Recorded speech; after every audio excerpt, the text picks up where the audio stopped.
DJT stock analysis Friday and onward. Am I buying? I'm covering all this in this short 1 minute video, so watch till the very end. Trump media stock, I mean, kind of flat for the day. At this exact moment, we're like 0.3% up for the day, but that's nothing. If I look at it from a weekly, I talked about this previously, but like look at the price action, look at the overall trend that we're looking at. I honestly am only really going to look for something close to a buy if there is a daily double break, and it all begins and starts from here, and that's 29.46. You know, if the price does not give me that, then guess what, I'm not going to buy.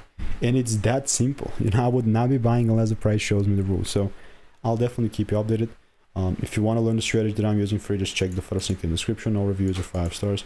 We'll see you in the next one. Goodbye and enjoy. Have a wonderful day for the rest of your day. I mean, there's nothing else that I would add here except just for my 2 cents. I will wait, because I ran out of experience of previously making 26,000 videos like this and spending thousands of dollars on course and mentorships, you know, over the last 4 years. So that's why it's worked for me.